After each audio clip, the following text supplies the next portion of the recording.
No, Kevin, when it's done.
All right, Scott is back on.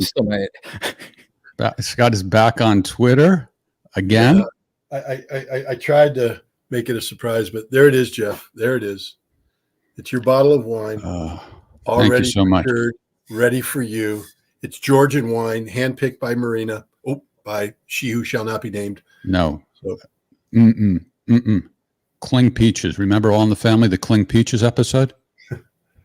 No, but Edith kept saying Cling Peaches, and Archie said, "You're no longer allowed to say that." So the rest of the episode, she's going,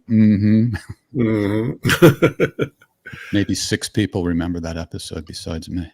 I consulted with my attorney, and he said that each time I win the bet, you have to get me another bottle of wine. So I've won the bet. Attorney obviously is not conversant in contract law. We've signed one contract, my friend. And that was the initial contract. It did not automatically renew. I will see you in court. We're talking about a bet that Scott and I made. I bet that he would be back on Twitter. He bet that he would not. He made it back on a couple of weeks ago, at which point we thought I won the bet. But then he was suspended again, at which point I had to start consulting with my attorney. And anyway, as of today, Scott is back on Twitter again. And let's see if you're still back on. I think we have a lot. I got a live shot of your Twitter page right there. As of now, you are, forget the phone, Scott. We got it. Well, I'm just confirming. Trust but verify, my friend. Trust but verify. Oh, you think I have access to a fake Scott Ritter page? There you are. That's a live shot. Now, notice there's 93,000 followers. And so I think it would be great if between now and Friday, we got Scott up to 100,000 so we can celebrate it on Friday night's show.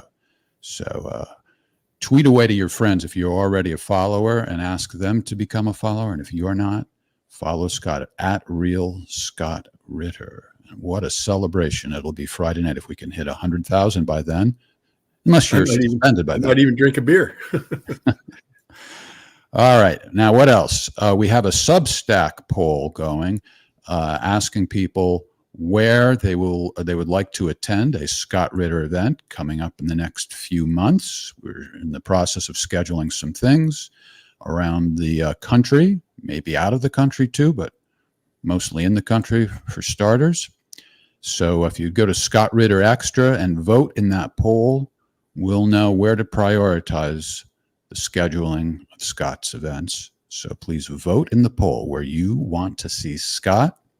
Also want to mention on Sunday night, Scott was on a great radio show called The Long Way Around, hosted by Malcolm Byrne, that featured music selected by our favorite weapons inspector.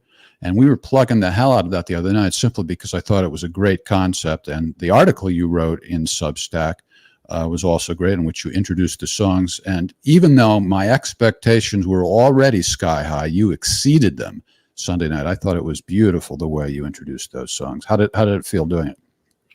Well, look, this is the new me, Jeff. I'm trying to open myself up and make myself available to the audience. So it's very difficult for me to be this open. I'm working on it. Writing that article was tough, and talking about it was tough because, I mean, the songs and the subject are all, it's very personal. It gives people a sort of an insight into your soul. So the whole time I was uncomfortable, but afterwards I was glad I did it. I thought it went off well. And look, it's hard to fumble when you got Malcolm Burns hosting the show. The guy is just a pro, and he did a really good job. He made me feel comfortable, and he's great. I thought it went well. Yeah, he's a record producer with tons of credits. He really knows music, including Bob Dylan. He produced Bob Dylan's "Oh Mercy" album.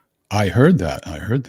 Yeah. And so just as it's rare for a music guy to be so well versed on topical issues like the ones you address, it's rare for somebody like you, who's an expert in geopolitics, to know so much about music. So you put those two things together and it was dynamite. Now, here's the thing. It doesn't necessarily have to be so personal, but you have demonstrated yet another talent, which is to make to combine songs with topical issues and introduce them in a very compelling way. And I insist that we figure out how to, as long as it doesn't cost too much money, but I insist we find out what it takes to buy the rights so that we can use popular music also without getting copyright strikes on YouTube and Facebook. And I'm not insisting turning this into a music show by any means, but it just would be a great extra layer if occasionally we could do a little bit of what you did on that show. I'm not even going to give you the choice to say no. I insist. What do you think? Okay, what do you think? I can't say no. You insist.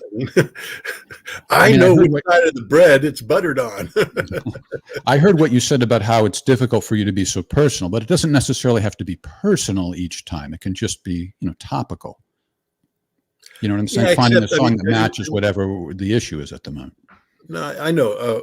When I believe it or not, I mean, when I write a book, as I go through each chapter, especially a book about my life, like when I wrote about my Iraq weapons inspector experience, every chapter I had a song playing in my head because as I was reliving those times, I just relived the music. I mean, like there was a time when we were driving back from a really tough inspection in Tikrit. It was 3 a.m. Everybody's dead tired.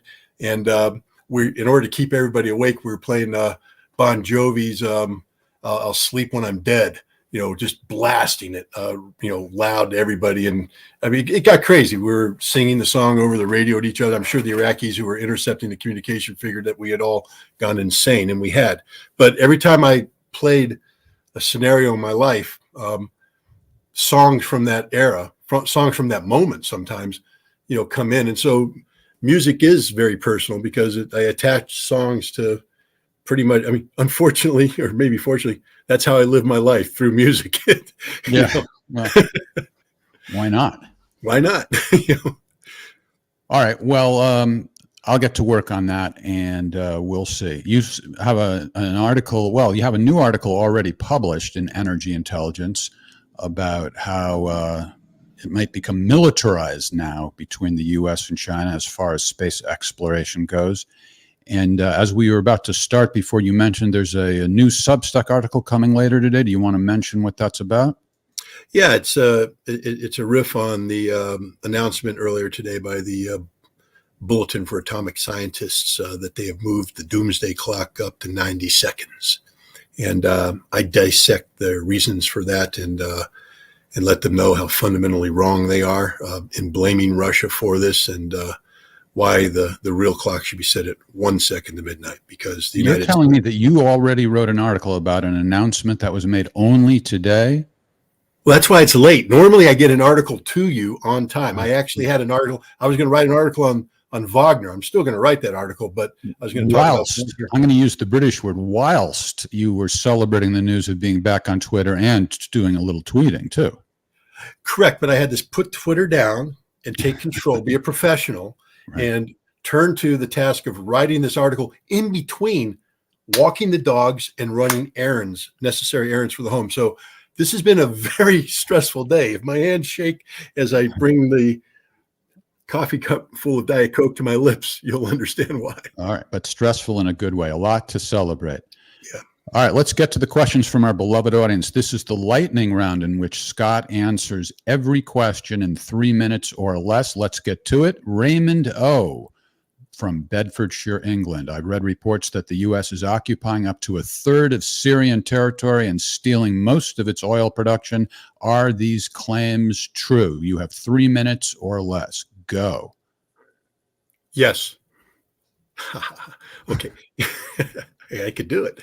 Yeah, the U.S. is currently occupying roughly 1/3 of Syria. It's done in conjunction with Kurdish forces that are allied with the United States, the Syrian Democratic Forces, and the portions of Syria that are occupied are the primary oil-producing regions of Syria, and the oil that is produced there is taken under control of the United States and brought to market, and the proceeds are used to provide a independent source of income for the Syrians in northern Syria who are allied with the United States to allow them to govern in an autonomous fashion.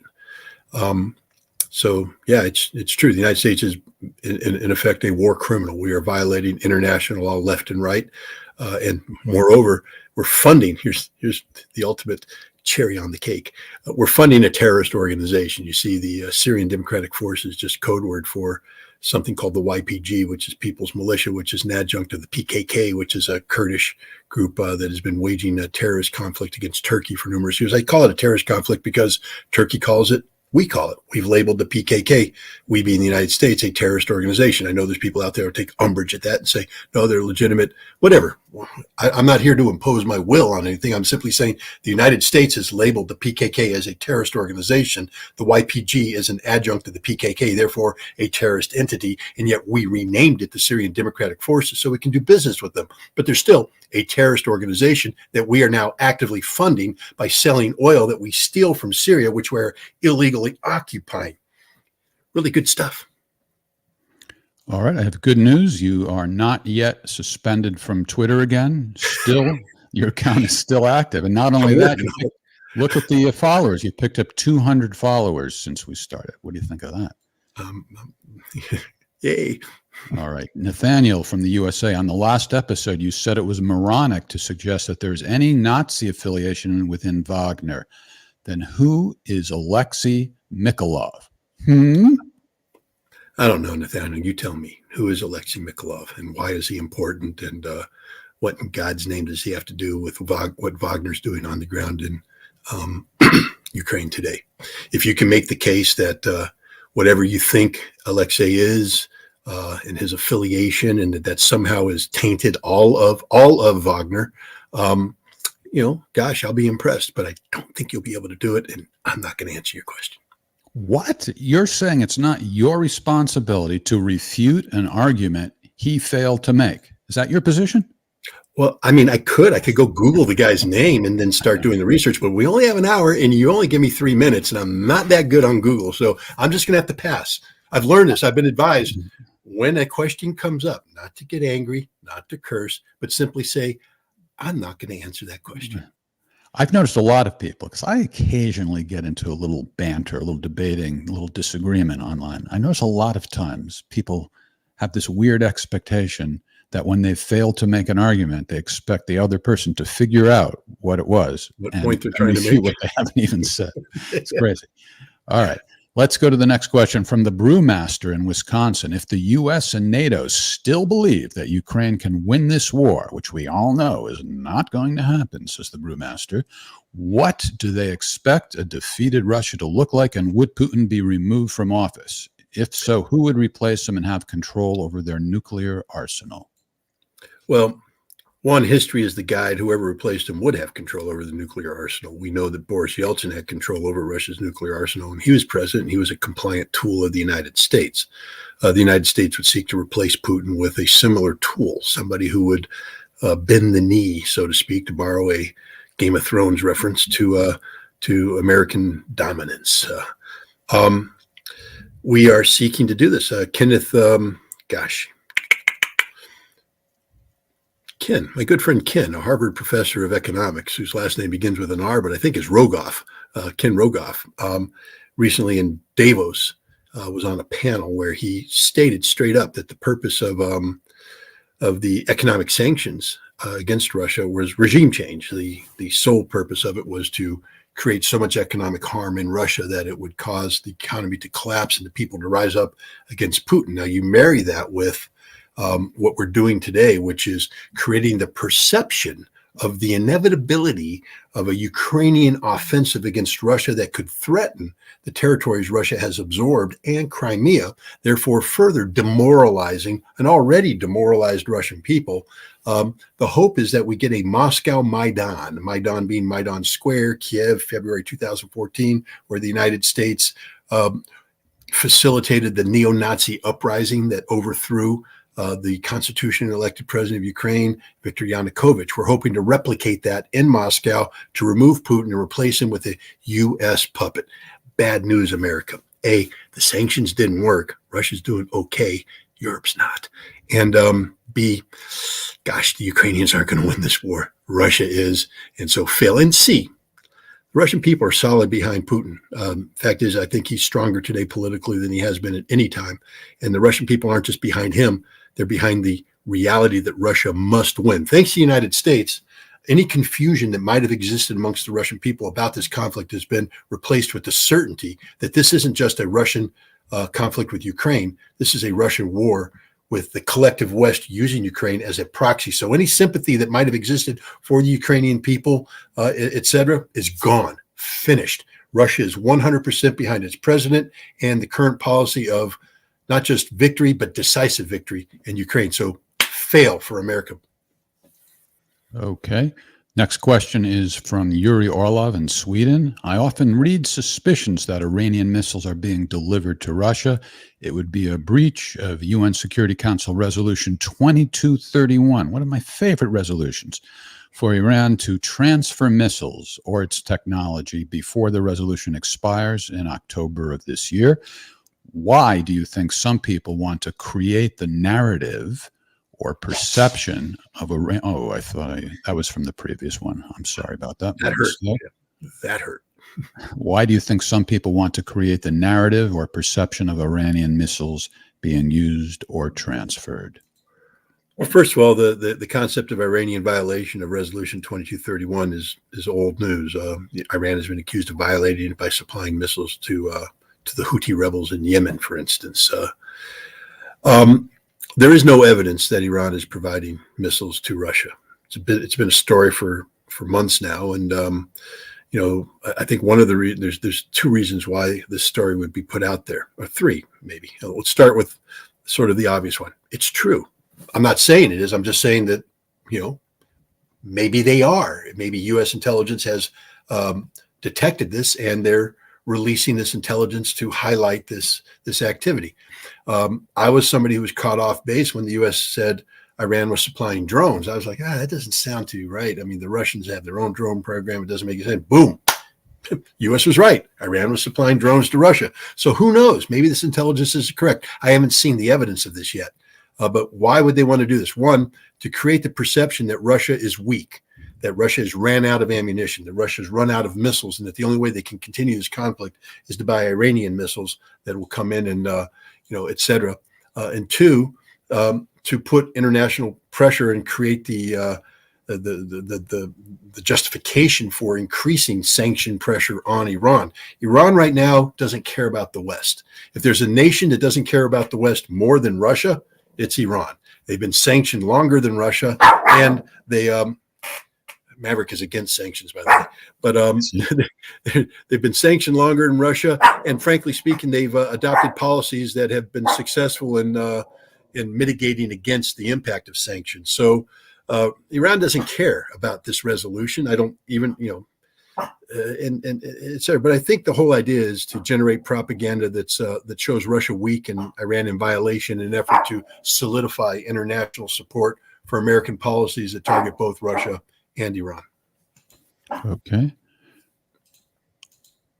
Jordan from Tennessee. How much do you know about the United States ballistic missile defense program? How effective would it be against a full nuclear exchange from countries like Russia or China? I know a lot about it, and it would be totally ineffective. virtually 100% of the missiles launched by Russia and most probably China would impact their desired targets here in the United States. There's nothing we can do to stop it. And it would be the end of the United States. Any notion that the United States can somehow use ballistic missile defense as a shield to mitigate against the harm that could be brought by nuclear weapons is just a fantasy. And this applied both with Russia's older arsenal and it's on the phone with Wagner Group how much they charge. Okay, I'm sorry, I read those comments every now and then, but Russia is in the process of fielding a new generation of missiles. For instance, the Sarmat, which I'm going to trigger interesting debate on my Telegram channel. If somebody said the South Pole doesn't exist, but they can fire this instead of going over the north like most missiles will do, unless they're submarine launch missiles from the coast. The Sarmat can go the south, and what that is it evades any missile detection, early warning detection system, because the United States doesn't have one oriented south, and will come in and hit targets, and we won't even know it's happening. And then there's the Avant-Garde, which is a hypersonic warhead reentry vehicle that is loaded not only on the Sarmat, but on the Yars and on other road mobile missiles and silo-based missiles. All of these are going to hit their target. So missile defense is just a total waste of money, a waste of time, a waste of effort, and it's horribly destabilizing. You see, back when we had the ABM treaty, which prohibited this kind of activity, there was a recognition that if you went to nuclear war, everybody would die, mutually assured destruction, which turned out to be one of the best things we had to prevent nuclear war, because we knew that if we went to nuclear war, we would lose it. Everybody would lose. Now with missile defense, there's this crazy idea in some people's head that we can win a nuclear war because if we can launch a preemptive strike, destroy enough of Russia's arsenal so that what they have left is fired, but then we can shoot that down with ballistic missile defense. Hey, we win. Insanity, total insanity. All right. If you want to submit a question in advance to us, go to scottritterextra.com and click on Ask the Inspector. And you'll have two choices. One is to ask it by text. The other is by voicemail. And we have a voicemail question here from somebody in Belgrade, Serbia. Now, the maximum for the voicemail is 60 seconds. So this is cut off at the 60-second mark, but I think enough of it got in that you can respond to it. And I just want to tell folks that the app we use allows you to keep re-recording it until you feel it's perfect. So don't worry about it if it's not perfect the first time. Maybe this gentleman wasn't aware of that, but let's listen to it anyway. Hello, my name is Bojan Vidovic. I'm calling from Belgrade, Serbia. Thank you, Jeff, and thank you, Scott, for this opportunity. If one would look at the map and see where United States and NATO military installations were before the breakup of the Soviet Union and where they are now, one would see that steadily these military installations have been brought to bear closer and closer to the borders of Russia. And countries such as the Baltic states, Poland, Romania, ex-Soviet Central Asian states, recently Ukraine, one can clearly see that there is an intention of militarily encircling Russia. And this has been going on for decades. This is not something new. So clearly, there is a long-term intention, a long-term plan, if you will, on the part of NATO. Okay, I got the question. Well, first of all, I'll make the following points. During the Cold War, the bases that we had tended to be massive, sprawling facilities that were home to thousands of Americans, sometimes tens of thousands of Americans. Kaiserslautern, Germany, where I graduated high school, where my father was stationed in the 1970s, was a community of 75,000 Americans. After the Cold War, what we did is we started shutting down some of these big bases because we sent a lot of those troops home eventually. And we started creating what we call lily pads. Lily pads are smaller bases that are more expeditionary in nature, where American troops can be deployed on their way to either the Middle East or Central Asia or to a given location to help facilitate the training and equipping of a proxy force. And so even though there's more American bases around, it's a little misleading because many of these bases are home to dozens of Americans, maybe hundreds of Americans. Very few of them are home to thousands of Americans. So the map alone gives a little bit of a visual misrepresentation if you're saying that it's if you tried to do a direct comparison, because in Europe in the Cold War, we had hundreds of thousands of Americans. Now we don't have anything near that spread out all these other bases. However, the mission has changed. We were designed to fight as a standalone force together with NATO, but we could stand on our own. Today, what we're trying to do is empower other nations to stand up. And so in some ways, this is more dangerous. For instance, we may have some bases in Romania, but the total number of American troops there is small, but the purpose of those troops is to turn Romania into an active opponent of Russia. And that is the purpose. It's not just to surround Russia with American troops, but more importantly, to surround Russia with nations that will be hostile to Russia. That's the containment strategy of the United States right now, and NATO. Okay. Next question is, did we do Jordan from Tennessee already? We did. Oh, okay. A friendly challenger from Russia. Recently, you addressed a question about shaving while you had a cut from shaving on your chin. That was an interesting touch. There was a second part to the complaint that civilian vehicles purchased by volunteers are to be transferred into military ownership. I have a hunch that if that happens, those fancy cars will be driving brass around instead of ammunition. Your thoughts? I mean, I don't know. That just seems a little too obvious. You can say what you want about the Russian military, and we can talk about, systemic corruption in the overall system of mobilization and, commissars who are supposed to stock their shelves with uniforms that are taking that money and doing something else with it. That's all done in the shadows, maybe with a wink and a nod, but it's not in your face. If I'm a battalion commander and one of my troops, is driving around a Mercedes, and I say, in the name of whatever the edict is, I'm taking control. So now I drive around in a Mercedes.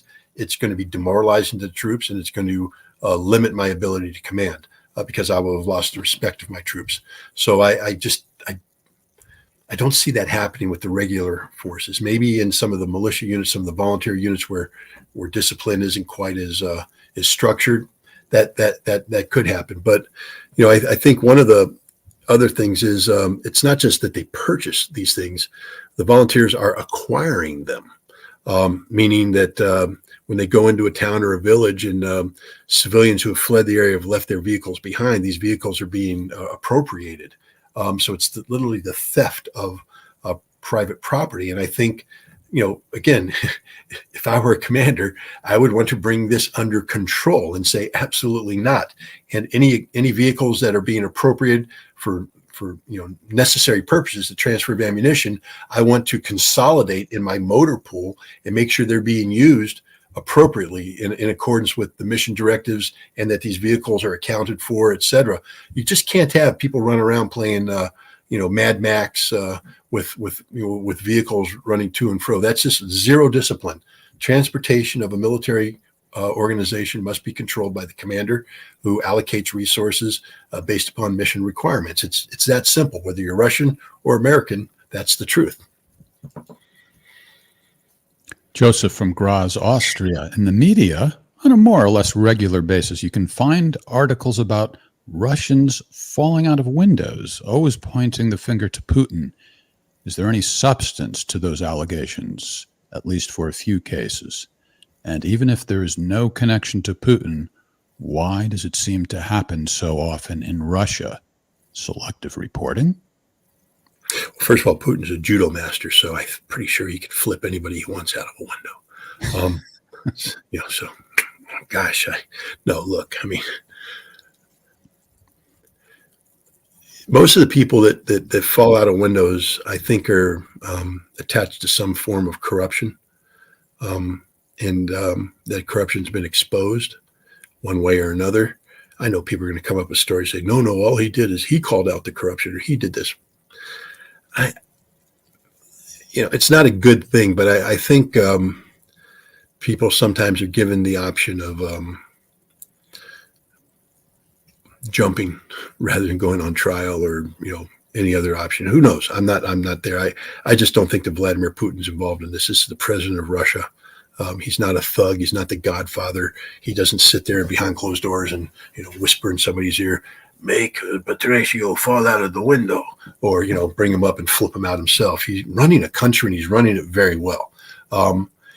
Russia has problems, just like any country has problems, and in the United States, when we catch a congressman with his hand where it doesn't belong, we tend to prosecute them and put them in jail, or he buys his way out. In Russia, maybe they fall out of a window. I don't know. I'm not, it's an issue for Russia to look at, an issue for Russia to fix if it's a problem. I would think it is a problem. I think the rule of law likes people to be, have their case go through a system of justice. Justice isn't served by tossing people out a window. And if that's what's happening, it's wrong. But that's a Russian problem. But I don't think Vladimir Putin's the one that's ordering it. That would surprise me if it turned out that was the case. All right. Well, I don't know that we can really answer the question with any specificity, but I must tell you, I am left wondering, how often does this happen? Well, apparently it's happened a half dozen times in the last couple months. So that's a lot. Six times. Yeah. That's more times than Hillary Clinton's enemies have disappeared. And we know how the conspiracy theorists love to spew that one. Katie from Florida, do you follow Dima's military summary and analysis? If so, what do you think of his predictions? For example, he thinks NATO could win with all their missiles and that Ukraine army has plenty of people.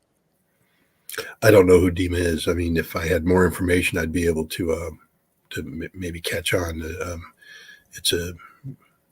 I just don't know who it is. Dmitry, I guess. Dmitry who? Last name. We'll take a look at the two things he talked about. NATO could win with all of their missiles. What does that mean? That NATO's going to fire all of its missiles at Russia and somehow achieve a victory, as if Russia, A, doesn't have missile defense, and B, doesn't have its own missiles that would counterattack, and C, if NATO attacked Russia at that level, that might not precipitate nuclear war, so at which nobody wins. So I don't think that's I just think that's a ludicrous proposition. NATO, A, doesn't have that many missiles, and B, if they fired them all, they're still not going to win.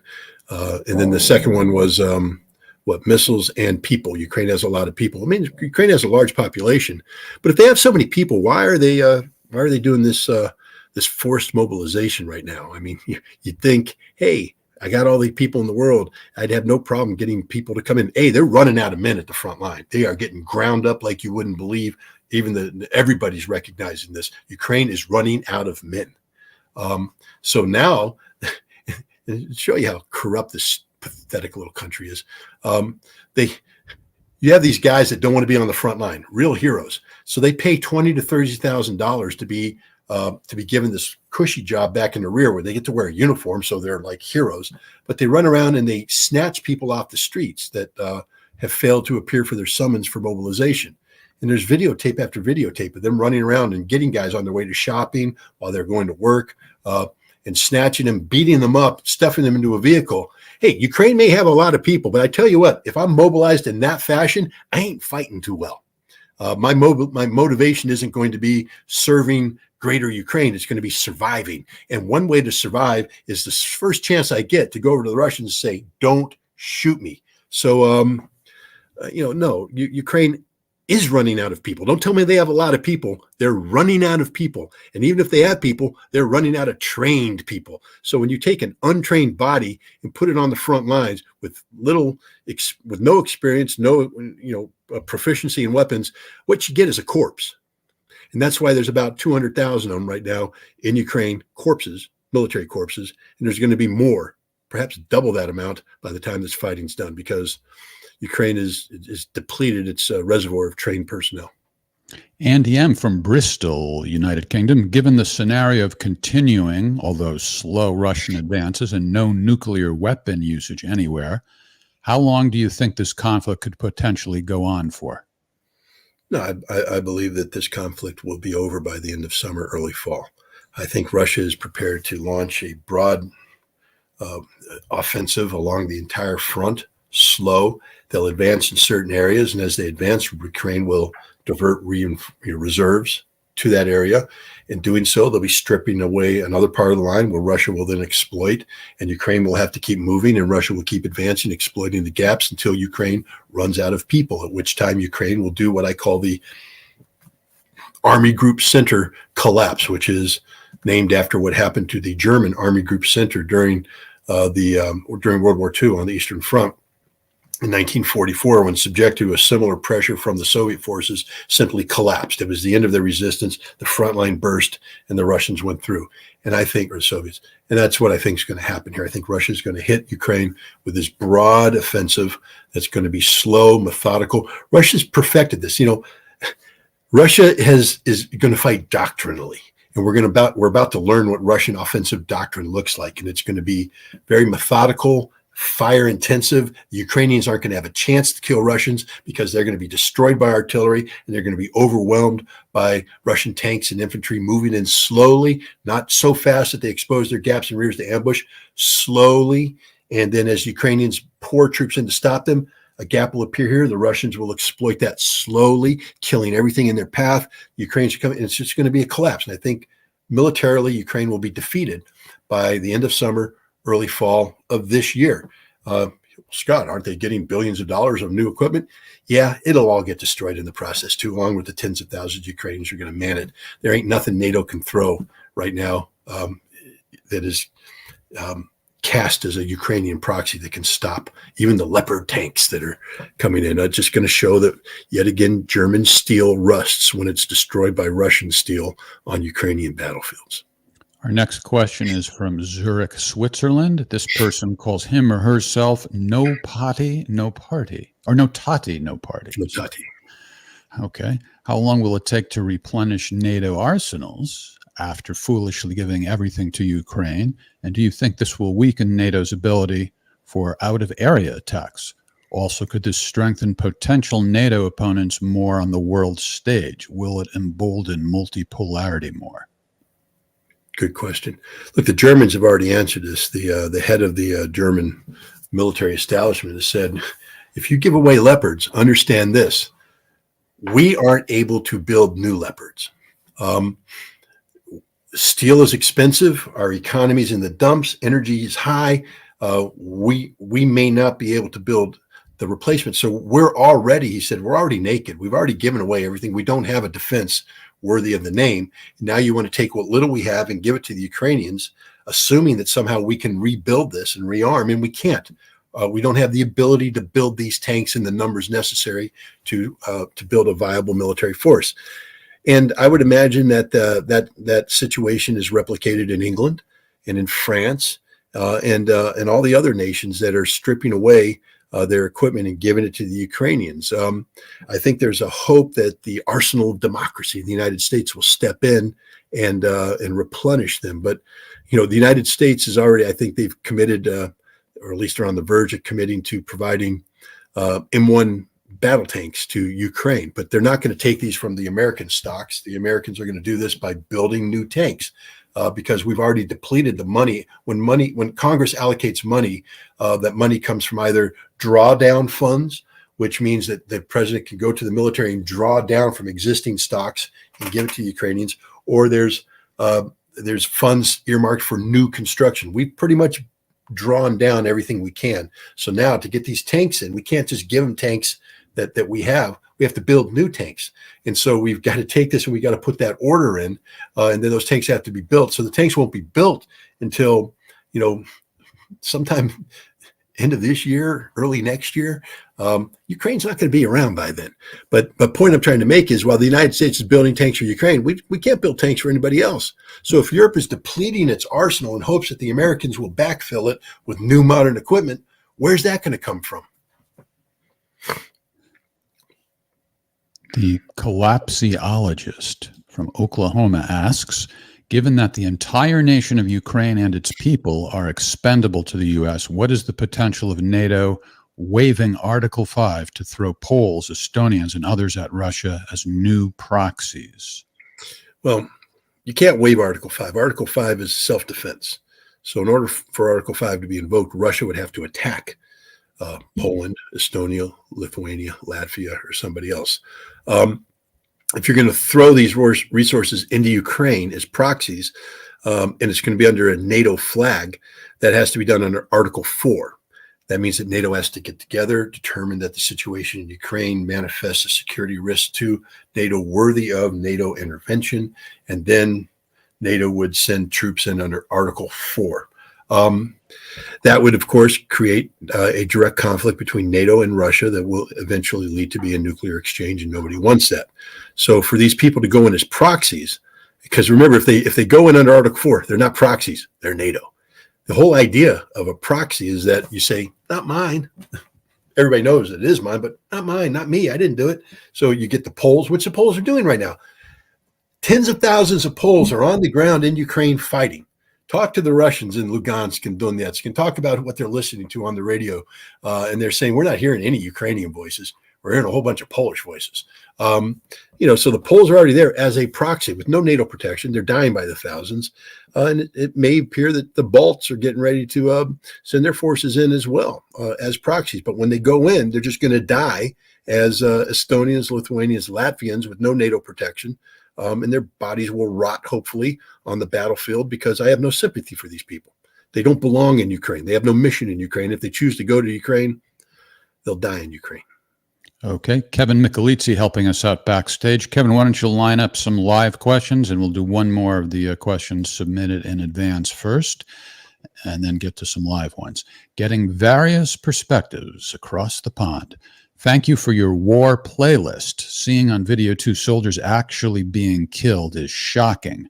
For the soldiers who are doing the fighting and or witness the carnage inflicted on fellow humans, even if enemies, how do they deal with it, especially after the battles are over? It must be a heavy burden to carry for the rest of one's life. Well, I mean, when we use terms like PTSD, which is post-traumatic stress disorder, we used to call it shell shock, battle fatigue. There's other names. They used to call it cowardism. Remember the Red Badge of Courage, Stephen Crane's book about the American Civil War. The fact is, believe it or not, human beings aren't programmed to kill. You have to train them to kill. And it's something that a lot of people don't want to do, even when they're trained. And so the mere process of getting people in battle, they did a study on killing. Somebody wrote a book called On Killing, and they talked about the percentage of U.S. soldiers who actually fired around at the enemy, and they found that most soldiers never shot their weapon. They would just sit there and let the battle rage, and they wouldn't shoot their weapon. Or if they did, they would just pull the trigger.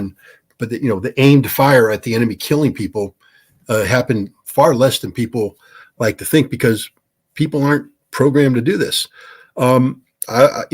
How people deal, we come up with these sweeping terms, and that implies that we have a common understanding of what war does to an individual.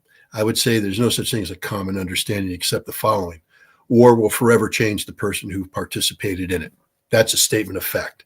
Once you've participated in this, especially people who have seen death up close, you are forever changed. How you're changed is up to you. Some people can handle the stress and the reality and the horrors of combat better than others. Some people fake it better than others, meaning they pretend they're handling it, but it's really inside ripping them apart. We see a high level of mental illness on the part of veterans returning from Iraq and Afghanistan. Mental illness, of course, being depression and suicidal thoughts. And illness may not be the right term, but mental issues.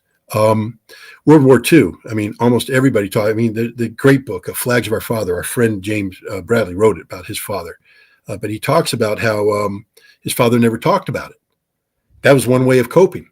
What they saw, what they experienced in World War II was just so horrible that they couldn't come back and live a normal life without erasing that and keeping that removed from who they were. They didn't want it to define them.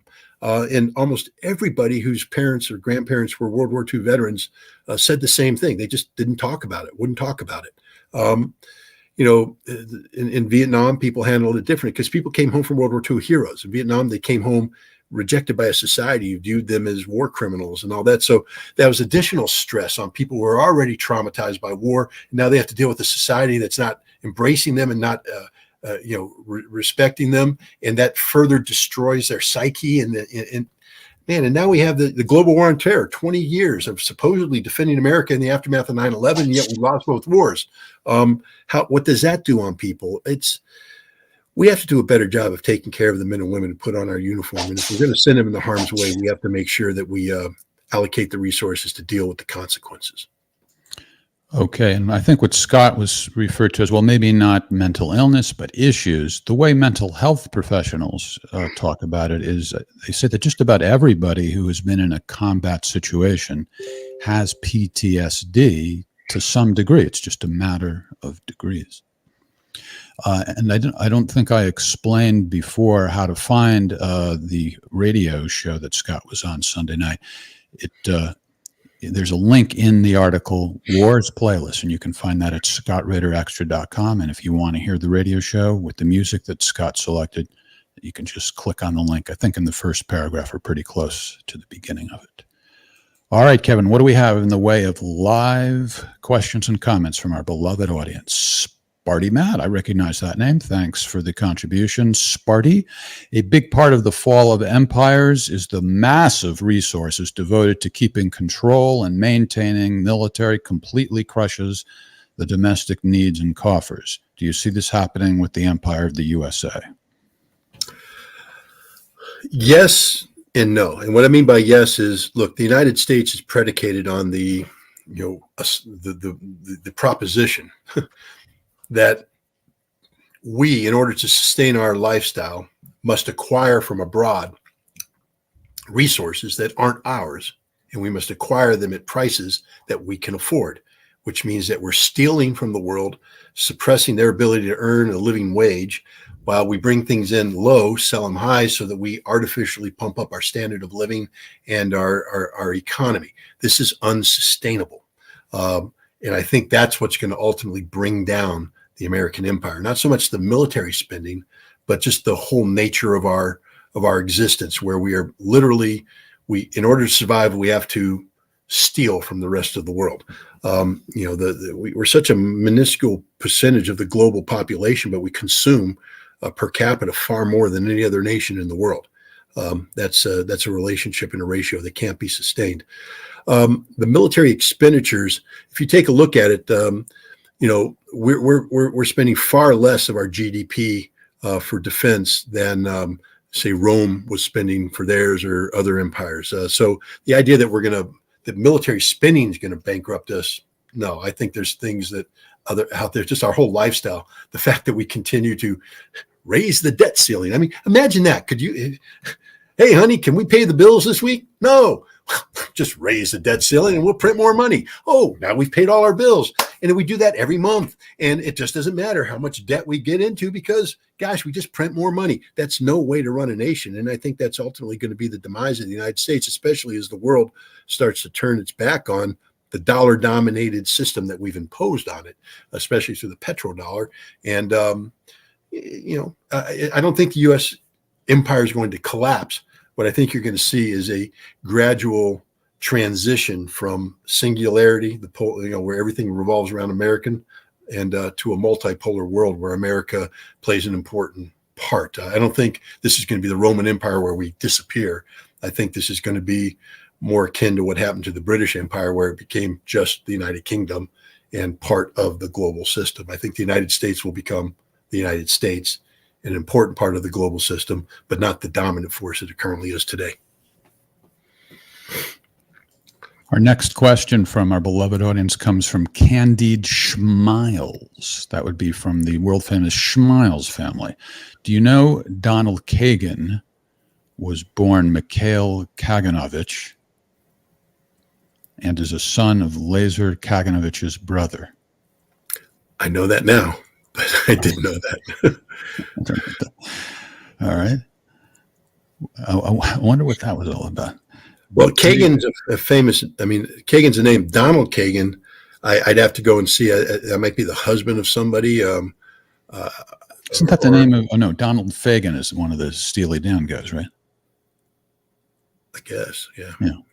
I'll look it up. I don't know. All right. And also look up whether or not it's one of the Steely Dan guys is Donald Fagen, Okay. please. What Didier Richard asks the following question: what proportion of Ukrainian soldiers versus mercenaries are on the front right now? Exact percentages, please. Military math. Military math. Well, I think there's around 250,000 Ukrainians under arms right now, more being trained. I think there's about 30,000 mercenaries, foreign fighters. So roughly 10% of the Ukrainian forces mercenaries. There, did I do that, Jeff? That was perfect. I couldn't imagine a better answer. That's our weapons inspector. What else you got, Kevin? Merdad. I remember Merdad. How you doing, Merdad? Can you please give your opinion on why the European Parliament wants to put the IRGC on the terrorist list? Because America's pressuring them to do so. The Europe is frustrated that they haven't been able to bring closure to the reentry of the United States into the JCPOA, the Iran nuclear deal. And because Europe is totally beholden to the United States on basically everything, they are yielding to American pressure to single out the IRGC as a terrorist organization in an effort to impose more sanctions on IRGC-affiliated entities in an effort to weaken them, because the IRGC plays a prominent role not only in the internal security of Iran, but also in the what we call the malign activities of Iran abroad. The IRGC is front and center in Syria, in Iran, in Yemen, in Afghanistan, and in Iraq. And by labeling them a terrorist organization, we create we delegitimize them in the eyes of the world, and B, we create the opportunity to sanction them, thereby restrain their ability to earn money or sustain their activities economically. That's the hope. It hasn't worked, and it's stupid. The IRGC is a military formation belonging to the government of Iran, and if you call them a terrorist organization, then we should probably not be surprised when people turn around and call American forces abroad terrorists, because the IRGC does the exact same thing that the Americans do. They just do it under a different flag. All right, we're coming up on the 1 hour mark. Let's try to squeeze in another question. Noah Chalker. Thanks, Noah, for contributing. We do appreciate it. And thanks to everybody, whether you contributed or not. We do appreciate all the support. What's your view on the recent Ukrainian firings and resignations connected to CIA Burns' visit? Does it give a better chance of negotiations? Well, my understanding is that the Ukrainian firings and resignations are all related to massive corruption. We've always known that Ukraine is one of the most corrupt nations on the planet. But it turns out that even during wartime, these so-called patriots who are supposed to be, positioning Ukraine to defend itself militarily have been using this war as a means of enriching themselves. And some of these have done through military contracts. I think one of the big ones right now deals with food, where the deputy minister of defense was basically charging 3 times as much as the food cost and was pocketing the difference. And he was doing this in collusion with the heads of different frontline districts in Sumy and Kharkov and elsewhere, Zaporizhia. So the administrators of these districts were in cahoots with the deputy minister of defense to contract out for food, but basically charging 3 times as much as the price was, and then they'd split the excess money amongst themselves and then feed the troops. I mean, that's the kind of stuff that should get you shot, to be honest. And in some countries it would get you shot, but not in Ukraine. Because everybody's corrupt. And I think the United States is concerned that they can't have. Right now, there's a huge political infighting in Ukraine. The struggle between Zelensky and Zaluzhny, the general, is real. There's some talk that Zelensky's going to try and have him fired or have the Minister of Defense fired. You and I have talked in the past about a New Yorker article that was written in the fall and how I felt that was a signal that the United States was shifting away from Zelensky to the military, and we've seen further evidence of this. And so I think the United States right now is, we're going to provide this equipment on a timeline of our choosing, and we want to make sure that when that happens, the right people are in charge in Ukraine. And if it's going to be Zelensky, then he has to purge himself of the totality of this corruption that surrounds him. And if it's not going to be Zelensky, then pressure has to be put on Zelensky to exit stage right and get the right people in that the United States believes could responsibly carry out the policies that we want. The American people now, with a Republican-controlled Congress, are going to have limited tolerance for continued corruption. We're providing Ukraine with tens of billions of dollars worth of assistance. Much of that is direct financial assistance. And when it becomes clear that a significant portion of that is being used in a manner that wasn't approved by the American taxpayer or Congress, instead to enrich already corrupt individuals, that could break the back of America's ability to continue to support Ukraine. All right, that does it for the lightning round. We keep it to 1 hour on Tuesdays. Scott answers each question in 3 minutes or less. But on Friday nights, it's the loquacious version. We usually go about 2 hours or so, and Scott answers more questions and gets into each one more extensively. I'd like to remind folks that Scott has a new article out published by Energy Intelligence. And the quickest way to find this and just about everything Scott does is to go to scottritterextra.com. That's the address to our Substack. And please subscribe. You can get a free subscription or a paid subscription, your choice. Either way, it's just the easiest way. Instead of giving out a million different URLs to everything, we can link to everything from there. Also, we have a new article about where you want to see Scott in person. And there's a poll there where you can vote on whatever city or town. Doesn't have to be an urban area, right? You'd go to a rural area, wouldn't you, Scott? If I people would. All right. I would also. What? I'm going to throw this one out for you, Jeff, to consider. What? If my book gets published in Russia, and there is a Russian book tour, we should do Scott Ritter live, Ask the Inspector, in Russia. Oh, absolutely. That would be fantastic. Boom. And I, But I know there's a studio in Crimea. There we go. All right.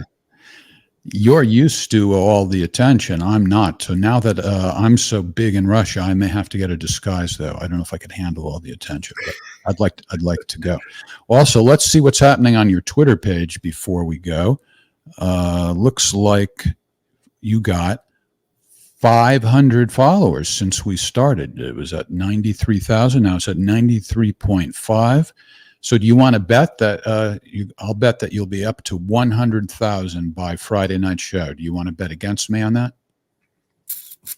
No, I'm not Okay. That is a I'm not wise going to bet against myself. that is a wise decision, sir. And a brand new article on Substack coming probably later today from our favorite weapons inspector. Thanks to Kevin Michelizzi for handling the backstage duties.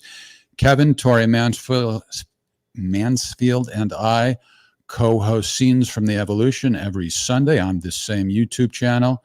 And as I said, Ask the Inspector will be on Friday night, the 2-hour version, the loquacious version. Scott's book, Disarmament in the Time of Perestroika. And also all of you who have been clamoring for an autographed copy of his book. I can tell you, we almost have it figured out. And I think by Friday night, we probably will. And we'll make the announcement on how to get your copy of an autographed book by our favorite weapons inspector. Take care, everybody.